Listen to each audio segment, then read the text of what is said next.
Hey there, my name is James Lee. Welcome to my channel 5149, where I talk business, politics, and society. I think we all need to be prepared to be raising up our sleeve for that third shot. We don't have the evidence that it's time for a booster. Today's video is titled, What the Heck is Going On? And by that I mean, what is fiction? What is reality? Who is telling us the truth? And who should we be skeptical of? Now, before I jump into it, I think this is not going to be the most comfortable video, probably won't be too popular, but this is what 5149 is all about, so here we go. So right now, the official word from the government, the White House, and the CDC is that everybody 8 months after receiving the second dose of the COVID-19 vaccine should look to get a booster shot to beef up protection against infection. Now, is that the right thing to do? Are they telling us the truth? Potentially. If you're against vaccines altogether, a booster shot will of course sound ridiculous. But if you're like me and believe in vaccines in general, a lot of vaccines that have been around for decades do require a booster shot at some point, like the ones you see here on the screen. So it kind of makes sense, but now here is why people become skeptical.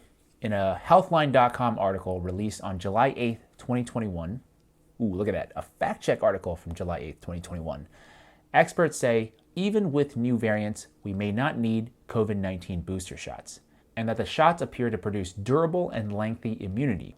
Fast forward to a few days ago on August 16th, 2021, the Biden administration has decided that most Americans should get a coronavirus booster vaccination 8 months after they receive their second shot. So in the span of 1 month, we've gone from durable and lengthy immunity to now everybody needs a vaccine booster rather quickly. And I get it, the virus is novel, we're learning new information all the time, and the guidelines change. We follow the science. Right, we follow the science. Except there was a little meeting that happened in between on July 13th, 2021, between Pfizer executives and the White House pitching the need for a third COVID vaccine dose. Now, I don't think I need to stress this too much because it's kind of an obvious point, but Pfizer does have certain financial incentives to push a third vaccine shot. Of course, the official word is that everything is still based on science. I'm not saying it's not, except for those times when it's politically inconvenient to do so.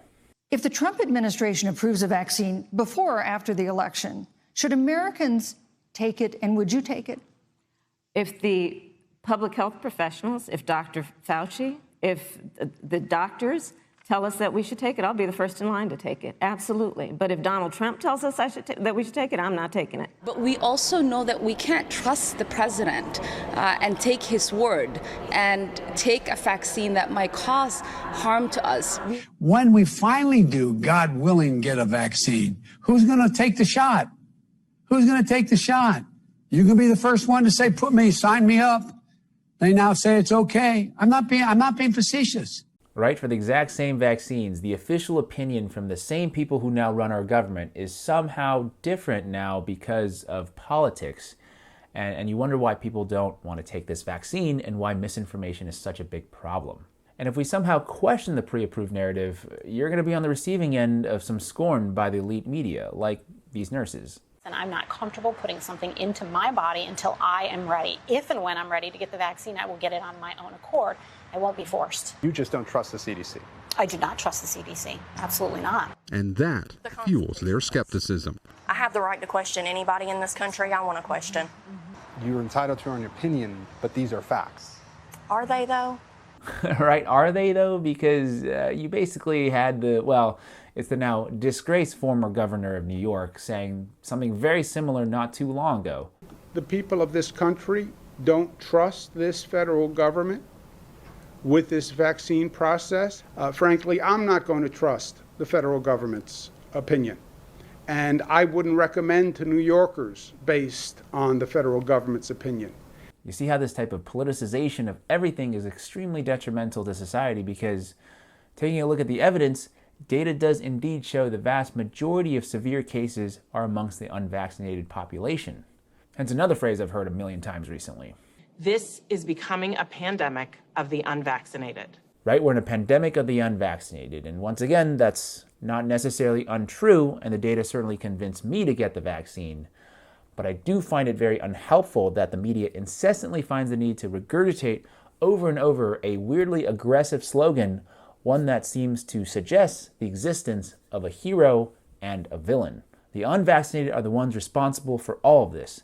They are variant factories, say infectious disease experts. Right? The vaccinated, we're doing our part, we're following the science, except when the science becomes somewhat inconvenient.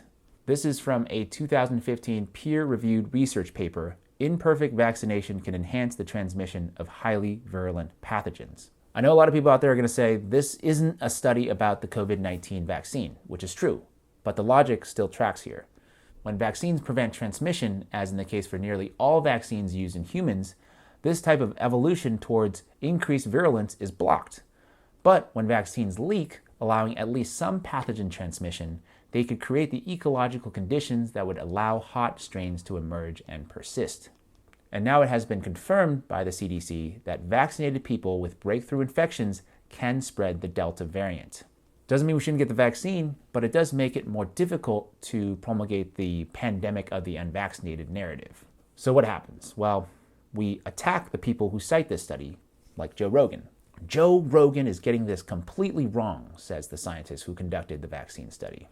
But the funny thing is, buried deep in the article is this line. Even though variants are more likely to emerge in unvaccinated people, a variant from a vaccinated person is still possible. So he's not necessarily wrong in his hypothesis, but what he's saying is extremely inconvenient. So we shut it down, like we shut down other forums where these types of things are being discussed, like the subreddit r/NoNewNormal, who bill themselves as a forum for skeptical discussion regarding the ongoing pandemic. And I get it. We all want this pandemic to end. We all want to go back to normal. We all want to go back to normal so badly that many people are willing to not only get a vaccine, which, like I said, I agree with and encourage people to do, but many are also willing to adhere to a vaccine passport to participate in normal society, like we're saying in New York City. I think that's something that should warrant further discussion before this kind of rapid implementation that we're seeing all over the country. And unfortunately, on top of that, we have a situation where a lot of people just don't trust vaccines at all for a variety of reasons. Some big ones being side effects, safety, not trusting vaccines, and not trusting the government. And for some reason, our government and our media solution to that is to shut down discussion by flagging or removing posts deemed to be misinformation. I mean, I understand. Social media is a difficult beast to tame.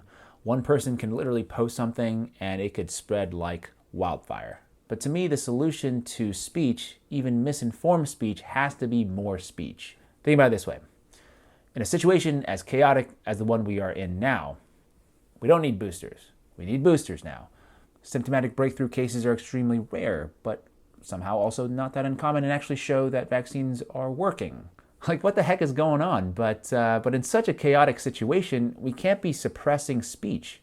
Okay, imagine if our president or press secretary was like, guys, there's this Facebook post that's out there, it's spreading, and it contains false information.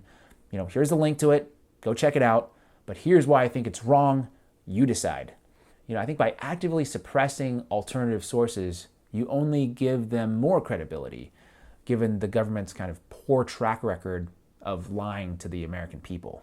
Look, I might be a little naive here, but to me, healthy skepticism is not necessarily a bad thing, and being transparent and having a little bit of nuance is a hell of a lot more productive than censoring speech or demonizing people who don't want the vaccine or admonishing vaccine passport protesters who don't necessarily want to give up their civil liberties in exchange for a quote-unquote normal life, and definitely way more productive than a meaningless phrase like, we follow the science. That's it for this week. Thank you so much for watching.